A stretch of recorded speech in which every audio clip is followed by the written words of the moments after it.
Se sentar.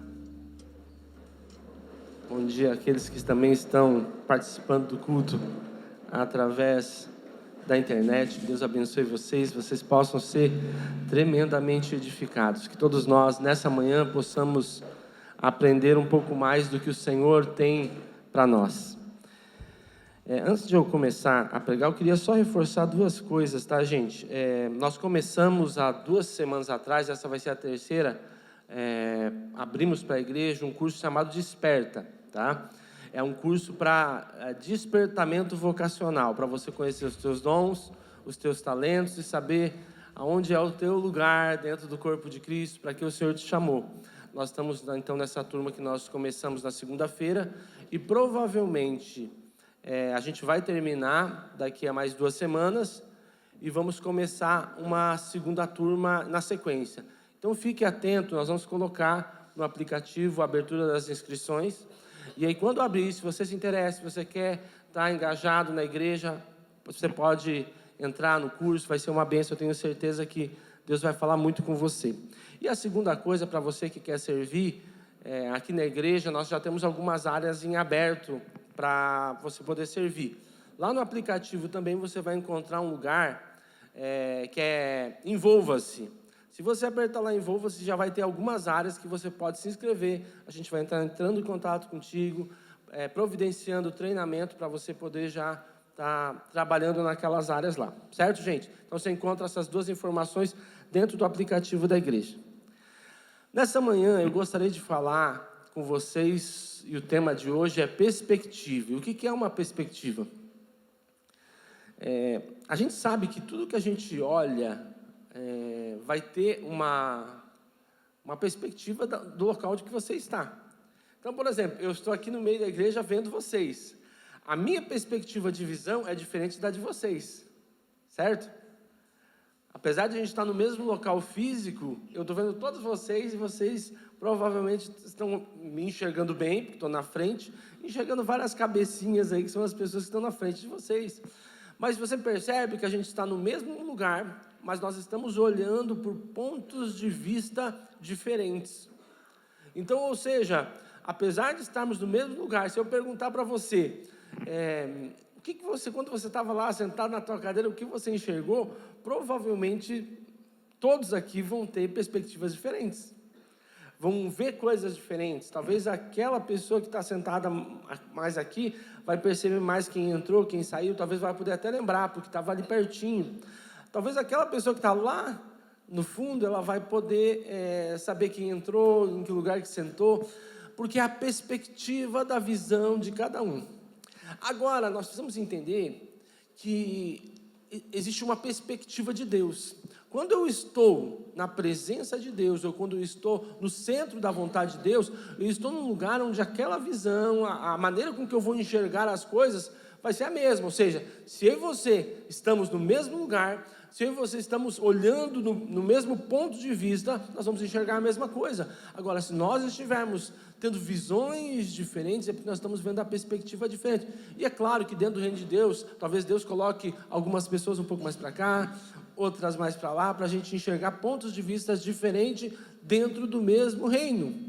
Mas a realidade é que se nós não estivermos olhando no ponto de vista de Deus, ou na perspectiva de Deus, nós vamos talvez enxergar coisas que não vão ser a vontade de Deus.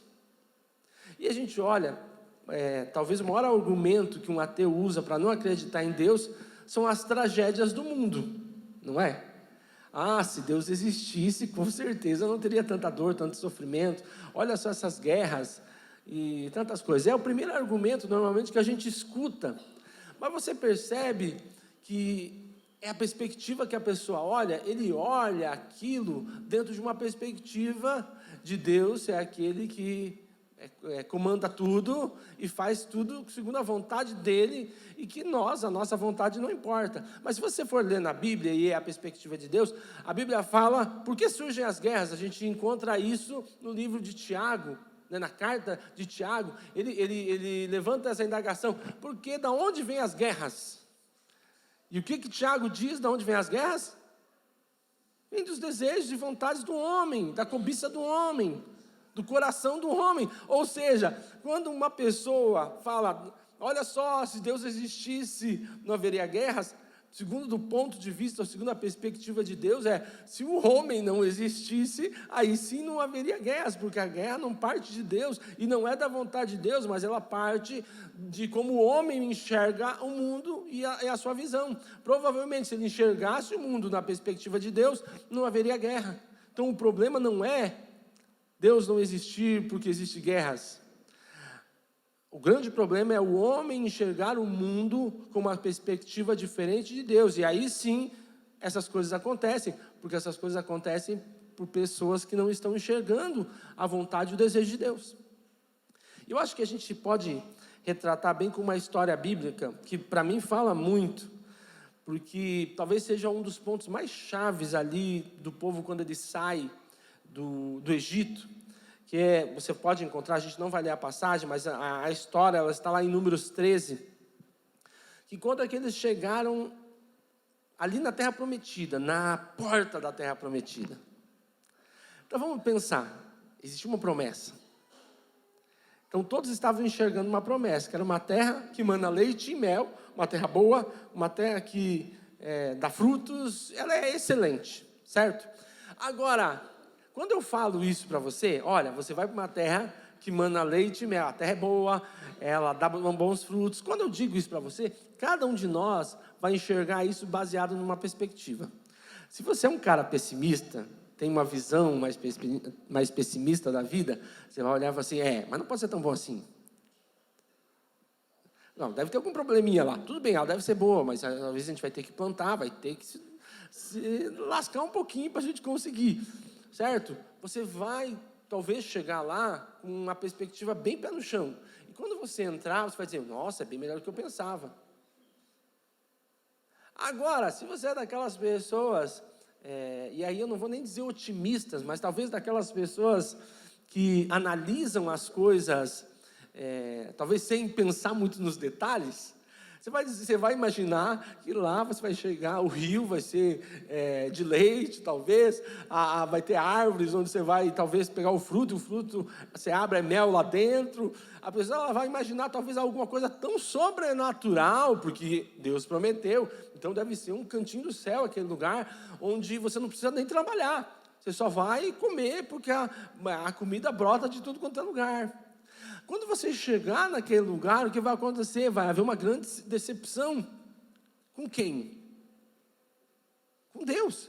Porque quando você ouviu a ideia de leite e mel, a maneira com que você olhou, era numa perspectiva irreal da realidade. Certo?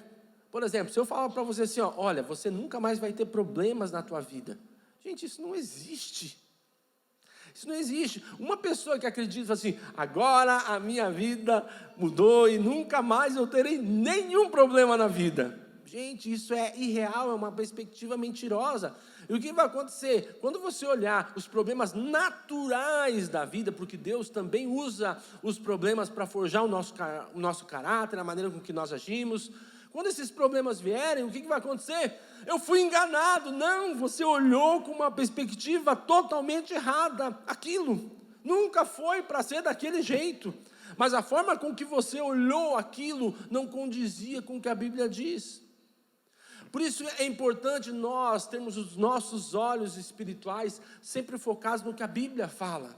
Porque muitas vezes nós pegamos uma verdade da Bíblia, mas nós focamos naquela verdade, nós distorcemos através de uma visão e nós transformamos aquilo numa mentira. Por exemplo, a Bíblia fala sobre prosperidade? Fala. Ela fala sobre prosperidade, mas eu posso olhar aquilo por uma perspectiva apenas da prosperidade pela prosperidade, e eu espero de Deus que eu me torne um milionário, e que eu tenha 3 carros na garagem, que eu more numa mansão. Entende? A perspectiva que você olhou daquilo é irreal, e o que vai acontecer se você tiver um problema financeiro, você dizer, Deus, como você permitiu isso? Porque a maneira com que você enxergou aquela realidade não era real, não era bíblica. E aqui nós vemos a Bíblia fala que eles chegam naquele lugar e eles são enviados 12 espias, 12 pessoas para enxergar a terra. Interessante é que os 12 andaram juntos ali, eles viram exatamente a mesma coisa. É interessante que eu vou relatar o que todos eles viram, tá? Tanto os que disseram vamos, quanto os que disseram não vamos, viram exatamente isso. A terra é boa, realmente, mana leite e mel, tudo que planta naquele lugar dá. Naquela terra tem cidades fortificadas, tem homens fortes, tem gigantes naquela terra. Olha só, todos eles viram a mesma coisa, todos eles.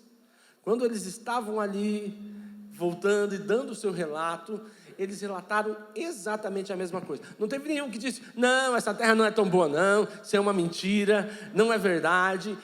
Todos eles confirmaram que a terra devia ser aquela mesma, porque ela era muito boa. Agora, qual foi o problema? Perspectiva. A Bíblia fala que 10 dos espias olharam e disseram, gente, não dá para encarar. A terra é boa, mas não é tão boa assim. Tem gigantes. As cidades são fortificadas. Olha, eu nunca vi muros tão grandes quanto isso aqui. E aí vem aquele negócio do exagero, sabe? Aí talvez ali a pessoa, olha, vamos dizer que o muro tivesse 10 metros, não, tem 20 metros aquele muro. Lembro de uma visita que eu fui fazer uma vez numa pessoa, e aí ela tinha mudado de casa, cheguei lá, daí a pessoa falou para mim assim, pastor, você não acredita, aqui nessa casa tem uma caixa d'água de 5.000 litros. Aí eu olhei a casa dele, uma casa que não era de laje, sabe? Aí eu olhei a parede, uma parede fina, eu já imaginei uma caixa de 5.000 litros em cima de um daqueles pilares, né? Eu falei, não aguenta, é muito peso, a casa fraca. Eu fiquei pensando, tem certeza? Sim, eu vi lá 5.000. Aí fora da casa dele tinha uma daquelas piscinas plásticas de 2.500 litros. Aí eu falei assim, quanto que tem essa piscina aqui? Ele falou, 2.500 litros. Então a tua caixa d'água é o dobro dessa? Aí ele começou já a ficar meio, já na dúvida. Aí eu falei, tá, mas você sabe que mais ou menos 5.000 litros, só você e tua esposa aqui, isso aqui dura uns 10 dias a água. Então se acabar a água no bairro, você vai ficar uns 10 dias com água na tua casa. Aí ele ficou pensando, ele falou, pastor, acho que era 500. O caso é que ele não tinha, talvez, a dimensão de uma caixa d'água. Quando ele olhou, ele achou grande. Quando ele olhou 5, ele não pensou, deve ser 500. Deve ser 5.000. Ou seja, a forma com que ele olhou aquilo, fez ele acrescentar 10 vezes mais.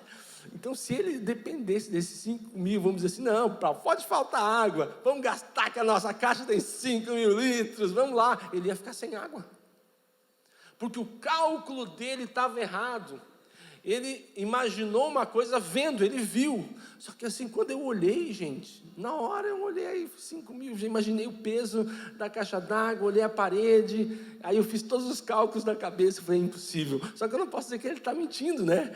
Então vamos fazer ele também fazer os cálculos aqui, e ele percebeu que realmente não podia ser.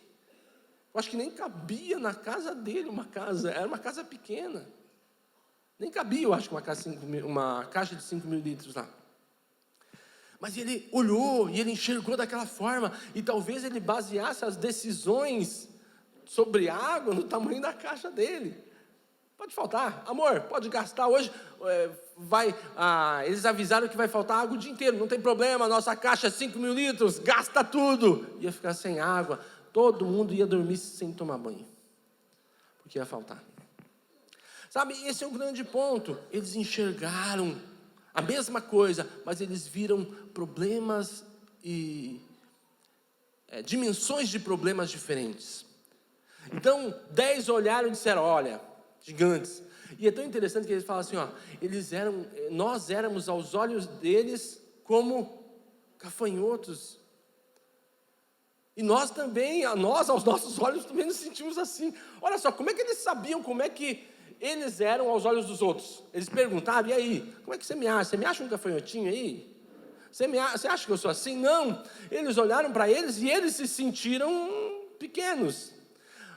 Mas eles já pré-julgaram e já disseram que os outros também olharam para eles e falaram, não, eles não são de nada, eles são os coitadinhos. Você consegue perceber que a perspectiva ali, como eles olharam aquilo, era totalmente diferente. Agora, Josué e Caleb, os dois espias que olharam de forma diferente, eles disseram, sim, tem gigantes, mas essa é a terra prometida, Deus prometeu. Gente, se Deus prometeu, está prometido, Ele vai cumprir. Nós vamos chegar lá e nós vamos tomar cidade por cidade, porque Deus é conosco, aquele mesmo Deus que nos tirou lá do Egito, da mão de Faraó. Gente, o Egito era a maior potência do mundo da época, e Deus nos tirou de lá, lembra das pragas, foi pouco tempo atrás. Gente, eles demoraram alguns dias só, para chegar, desde a passagem do Mar Vermelho, até eles chegarem nesse dia aqui, foram alguns dias. Às vezes as pessoas ficam pensando que eles estavam perdidos no deserto, eles andaram 40 anos no deserto, procurando a terra prometida. A Bíblia não fala isso. A Bíblia diz que eles chegaram bem rápido na terra prometida, foram dias de viagem. Só que quando eles chegaram lá, eles tiveram esse problema, porque a Bíblia diz que os outros falam, não, é bom. Só que os 10 viram que Josué e Caleb estavam muito empolgados, e aqui existe um ponto. Eles começaram a Bíblia, existe uma tradução que diz assim, eles começaram a infamar a terra. Eles saíram de tenda em tenda, de lugar em lugar. Gente, vamos aqui, deixa eu contar para vocês. O gigante. Não, mas a terra é boa. Não, esquece. O gigante era muito grande. Porque olha só, eu peguei aqui no dicionário o que significa infamar: descredibilizar, tornar infame, ignominioso, atribuir infâmia, desonrar e difamar. Então a Bíblia fala que além de eles darem o veredito ruim sobre a terra, por causa dos povos e dos gigantes que estavam lá, eles também saíram para o povo, tipo, gente, vamos nos dividir aqui, eu pego aquele lado, você pega aquele, e vamos sair, porque esse pessoal vai ser louco. Eles realmente acreditam que Deus vai chegar lá e vai derrubar aqueles gigantes. Nós estamos lascados, se a gente não fizer alguma coisa, esses loucos vão querer entrar nesse lugar, e eles vão querer tudo aquilo, e nós vamos morrer. Nós, nossos filhos, todo mundo vai morrer se a gente entrar. E aí eles começaram a se dividir, e a Bíblia fala que eles saíram infamando a terra. Lá é muito perigoso, lá tem gigantes. A Bíblia fala, e aí tu imagina, gente, todo mundo saiu do Egito com uma promessa: vamos chegar numa terra boa, lugar onde a gente vai poder morar, viver, e Deus vai nos abençoar. Aí chegam naquele lugar e dizem, olha gente, só que é o seguinte, tem uma guerra para você entrar ali, lá tem gigantes, é uma guerra perdida, não tem como você ganhar. Sabe, aquelas pessoas, quando elas olharam isso, elas ouviram isso, elas começaram a se sentir mal. A Bíblia fala, se sentiram mal, e gente, e foi por esse motivo que eles andaram 40 anos no deserto. Foi por essa situação. Porque o que acontece? A Bíblia fala que Deus se irou com essa situação. Porque, eu tirei vocês do Egito, trouxe vocês até aqui, abri o Mar Vermelho para vocês, trouxe vocês até aqui, a terra está ali, vocês só têm que entrar e possuir, acreditando que eu, que tirei vocês do Egito, que eu, que abri o mar para vocês passarem, também vou dar força para vocês entrarem e possuírem essa terra. Vocês só precisam acreditar e tomar posse daquilo que eu já prometi, está prometido. É mais ou menos o que Deus disse, e eles saíram falando mal, e naquele dia muitas pessoas morreram, e eles ficaram 40 anos. Por que eles ficaram 40 anos? Para que toda aquela geração que estava lá morresse. A Bíblia fala que só daquela geração, só Josué e Caleb entraram na terra prometida, que foram quem? Os únicos que tiveram a perspectiva de Deus. Foram os únicos que olharam aquilo com os olhos de Deus. Então a primeira coisa que nós podemos aprender com isso, quando a gente chega em qualquer lugar ou na promessa de Deus, a primeira coisa a gente precisa aprender a observar, ver. Sabe, eu percebo que muitas vezes os cristãos, eles não têm sabedoria. A pessoa chega e já faz, e às vezes a gente liga o improviso ao Espírito Santo. Tipo, eu senti agora, é de Deus. Se eu senti agora, eu não posso sentir uma semana antes. e eu me preparar para fazer aquilo que o Espírito Santo me incumbiu de fazer? Por exemplo, o Espírito Santo não pode me dar uma palavra uma semana antes e falar assim, agora estude sobre esse assunto aqui. Eu quero falar sobre... Eu não vou simplesmente colocar o assunto na tua cabeça e pronto. Tem palavras que às vezes eu sinto do Espírito Santo, só que assim, são palavras que eu vou ter que gastar 3 ou 4 semanas, porque de verdade eu não entendi tudo aquilo, eu vou ter que estudar aquele assunto, eu vou ter que achar alguém que fala sobre aquilo, vou ter que ler o que a Bíblia fala sobre aquilo. Ou seja, o Espírito Santo me deu o toque daquilo. Mas eu vou precisar estudar e aprender para eu não sair falando uma besteira. Ou usar uma passagem bíblica fora de contexto para eu embasar aquilo que talvez tenha até contexto em outros lugares. Mas que eu, devido a não ter me preparado, fiz. Quantas vezes a gente faz isso, gente? Quantas vezes, quando Deus ele manda lá Moisés, mandar eles espiarem a terra, isso existe um propósito. Vai lá. A terra está lá, mas você precisa aprender a olhar. E outra, a medir o compromisso que você deve ter quando você entra naquilo que Deus tem para você. Jesus ele diz o seguinte, quando uma pessoa vai construir, ela precisa fazer os cálculos antes da construção. Para quê? Para que ela não pare na metade e as pessoas digam assim, olha só, começou e não terminou. Por que a pessoa começou e não terminou? Porque não calculou. O cara tinha dinheiro para fazer uma casa de 2 quartos e ela quis fazer uma de 4 quartos. O que vai acontecer? Ela vai ficar sem nenhum quarto, porque ela vai ficar com a casa pela metade, porque vai faltar dinheiro. Então, os 4 que era o sonho dela, ela não vai ter, porque ela não quis o 2, que era o que ela podia. Então o que acontece? Quando Jesus fala, e esse é o contexto, tem a ver com você entrar na obra, ou entrar na vontade de Deus, ou fazer aquilo que Deus tem para você. Quando você entende isso, isso significa espiar, eu preciso ir lá, eu preciso ver. Olha só, gente, não é tão moleza quando a gente estava pensando, não. A terra é boa, mana leite e mel, mas tem guerra, a gente vai ter que batalhar. Mas Deus está conosco, e está tranquilo, e está bom. Ou seja, espiar a terra é você medir na tua vida quanto custa aquilo. Quanto custa de dedicação, de amor, de cuidado. Quanto custa? Sabe, ser cristão não é apenas eu vir no domingo à igreja e frequentar um PG. Isso também faz parte da vida de um cristão. Mas ser cristão tem a ver com o estilo de vida. Tem a ver com a forma que eu enxergo as coisas ao meu redor.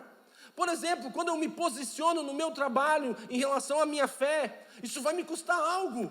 Então o que eu faço? Eu preciso espiar a terra para eu ter a estratégia correta para fazer aquilo que eu sei que eu tenho que fazer. Porque me posicionar como cristão no meu trabalho é a minha obrigação como cristão. Porque eu sou cristão na igreja, sou cristão em casa, sou cristão no trabalho. Então essa é a minha obrigação. Agora, também é minha obrigação fazer todas as medidas para saber como me posicionar e saber o preço que eu vou pagar por me posicionar. Porque o que acontece? Quando eu me posicionar e o preço vier, eu já fiz a conta. Eu já sei o quanto irá custar. O problema é que muitas pessoas dentro da igreja, elas não fazem a conta. Elas vêm com uma promessa de tudo irá se resolver, mas elas não entendem que sim, Deus está com você e Ele vai abrir as portas. Mas existe todo um processo onde Ele quer te levar. E esse processo, como qualquer coisa na vida, tem obstáculos. Sabe, e esses obstáculos muitas vezes vão ser difíceis. Eu acho tão interessante que quando Deus chama o apóstolo Paulo, talvez, pelo menos dentro dos relatos que a gente conhece, talvez seja o apóstolo que mais passou por problemas, pelo menos nos escritos. A Bíblia fala que quando Deus chama o apóstolo Paulo, ele fala assim, eu quero mostrar para ele o quanto importa ele padecer por amor a mim. Ou seja, o que Deus mostrou para Paulo?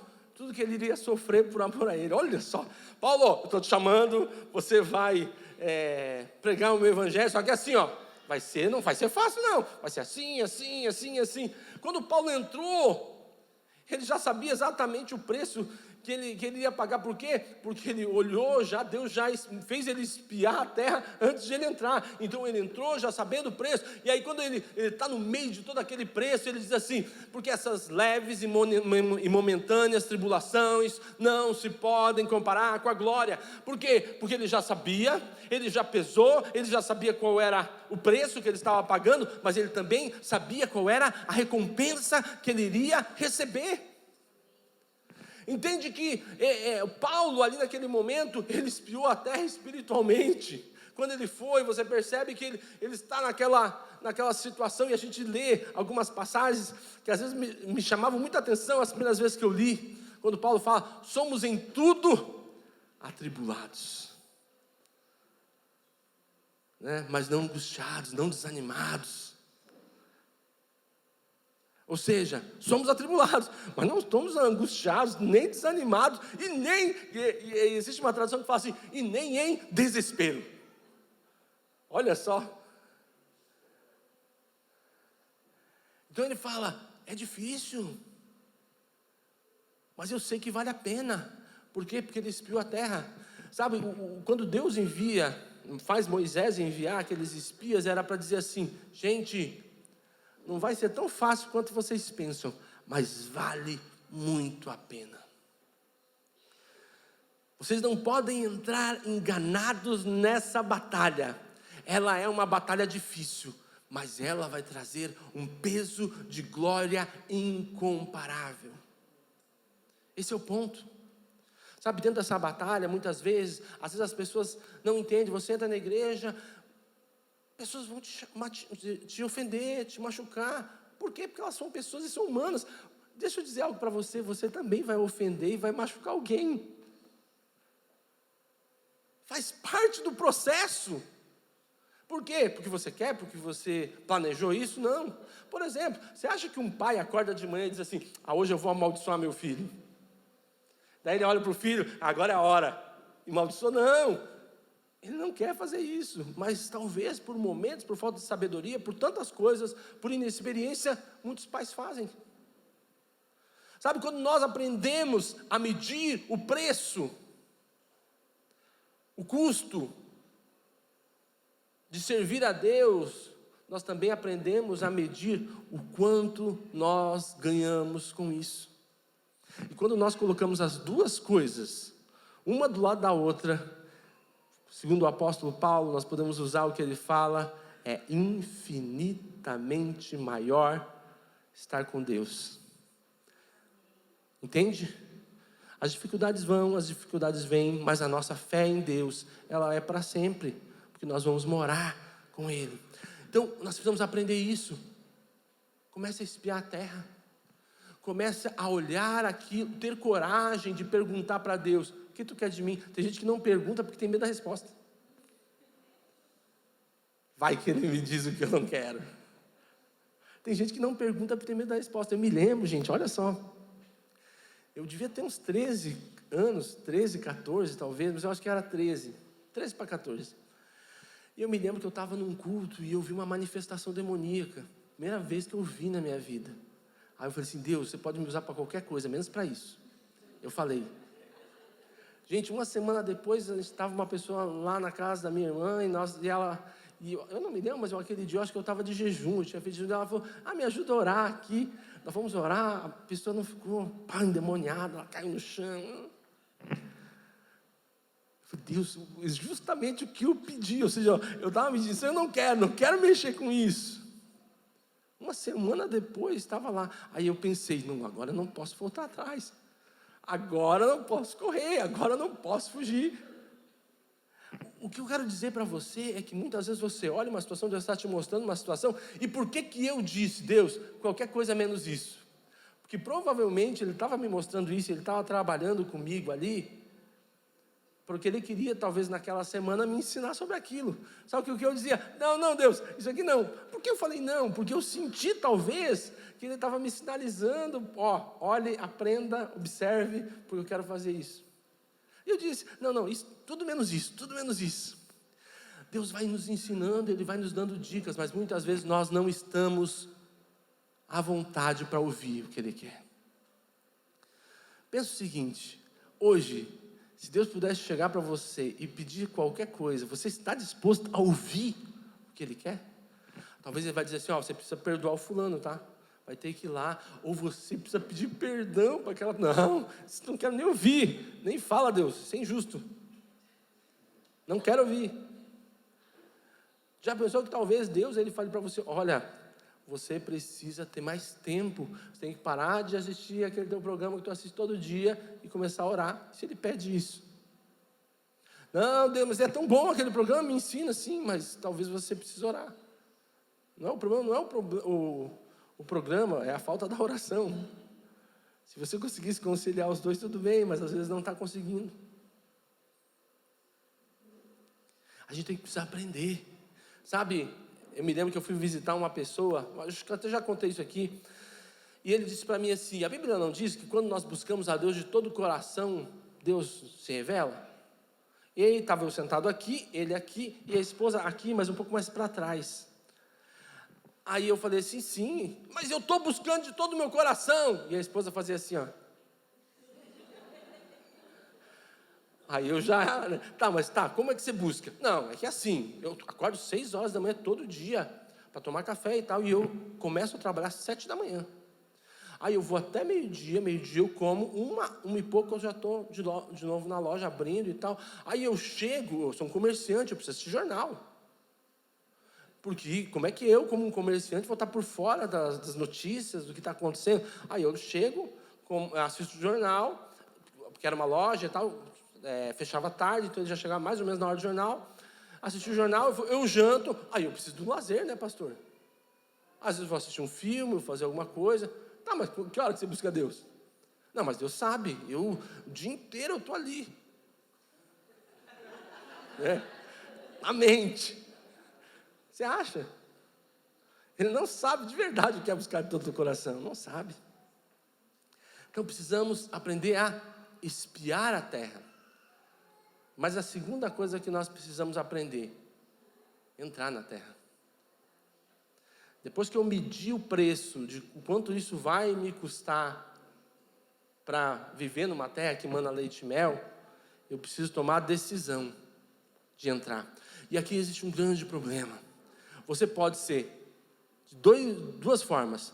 Aqueles que são Josué e Caleb, que olham para a situação, olham para a dificuldade, mas nós vamos conseguir. E, gente, o Caleb é o cara, porque ele viu isso, ele teve que esperar 40 anos, ele tinha 45 anos na época, nessa época aqui ele tinha 45. Ele esperou 40 anos para entrar na terra prometida, gente, por causa daqueles 10 cabeção. Ele esperou 40 anos no deserto, não porque ele teve a visão errada, mas porque os amigos dele tiveram. Depois de 40 anos, ele com 85 anos, ele fala assim, gente, eu estou preparado. Eu me sinto melhor do que quando eu tinha meus 45 anos. Eu me lembro quando eu fui lá naquela terra, eu tinha convicção, a minha convicção só aumentou nesse tempo. Pode me dar a terra mais difícil. Ele escolheu a terra mais difícil, o lugar mais complicado, o lugar com os gigantes. Ele tinha 85 anos. Quando liberaram, vamos entrar? Eu ainda estou forte, eu me sinto com 45 anos, como naquele tempo, e eu não quero qualquer lugar. Eu sei que o melhor lugar é aquele. Eu sei que tem gigantes, eu sei que é difícil, mas é aquele lugar que eu quero. Ou seja, depois de 40 anos no deserto, ele tinha ainda uma fé inabalável naquilo que Deus tinha para ele. Sabe, tem gente que em 40 dias desanima. Não é nem 40 anos, 40 dias. Pior que tem gente que em 40 minutos desanima. Tem gente que você conversa com ela, tipo, agora, ela está super animada. Daí vem alguém, falou alguma coisa, ela vem para você, já totalmente desanimada e triste. Nós precisamos aprender a entrar nessa terra prometida. Só que muitas pessoas entram na turma daqueles que infamaram a terra. O que é infamar a terra? Lembra que eu falei para vocês? É aquelas pessoas que começam a sair de casa em casa, de pessoa em pessoa, só falando o ponto ruim e as dificuldades. Deixa eu falar algo para você. Todo lugar tem coisas boas e tem coisas ruins. Sabe por quê? Porque lugares são feitos de pessoas e pessoas não são perfeitas. Se você não sabe ainda, você não é perfeito. Eu não sou perfeito. Ninguém é perfeito. Então assim, eu posso realmente falar mal de uma pessoa, ou de uma situação, ou de um local, e ser 100% verdadeiro, mas ao mesmo tempo ser 100% injusto. Por quê? Porque eu pego só o ponto ruim e esqueço todos os pontos bons. Então assim, eu posso falar mal de qualquer pessoa aqui, se eu conhecer ela e se eu saber os defeitos dela. E vou falar mal 100% a verdade, mas é uma meia verdade, porque essa pessoa também tem excelentes qualidades, ela faz muitas coisas boas. Ou seja, as coisas más que ela faz, aquilo que talvez Deus ainda está trabalhando nela, não apaga aquilo que Deus já aperfeiçoou, e ela brilha. Josué e Caleb viram a terra prometida, viram a promessa de Deus. Os outros 10 viram o quê? Os gigantes, os problemas, as dificuldades. Qual é o nome dos 10? Você sabe o nome dos 10? Ninguém sabe, né? Agora, qual é o nome dos 2? Josué e Caleb. Você quer ser os 10 que ficam infamando a terra, que ficam olhando sempre com a perspectiva da dificuldade? Ou você quer ser os 2 que são conhecidos pelo nome? No teu trabalho, as pessoas olham para você como aquele que só vê problema, só vê dificuldade. Ih, lá chegou ele, vai colocar todo mundo para baixo. Na tua casa, você é o fazedor de problemas ou é o resolvedor de problemas? Ou seja, quando você chega na reunião familiar, você é aquele que faz a reunião ficar complicada, ou você é aquele que faz a reunião ficar leve? É uma escolha. Você pode ser os 2 ou os 10. Você pode estar lá para falar as bênçãos de Deus, ou você pode estar lá para infamar a terra. É uma escolha que nós temos. É uma escolha que nós, eu e você, temos todos os dias da nossa vida, quando nós fazemos as coisas. Então nós precisamos medir, e cada palavra que a gente fala, e aqui para nós encerrarmos, cada palavra que a gente fala tem um peso. Eles falaram, infamaram a terra, e por causa disso, eles andaram 40 anos no deserto, morreram no deserto e não entraram na terra prometida. Você conhece um país chamado Israel? É a terra prometida. Eles estão lá, até hoje. Já foram expulsos de lá, já voltaram para lá, e eles estão lá até hoje. E é uma das potências mundiais. Sabe por quê? Porque uma geração incrédula morreu e nasceu uma geração que acredita no poder de Deus. Nessa manhã, eu quero crer e orar que nós não somos uma geração incrédula. Nós somos uma geração que acredita no poder e nos milagres de Deus. Se coloca de pé nessa manhã.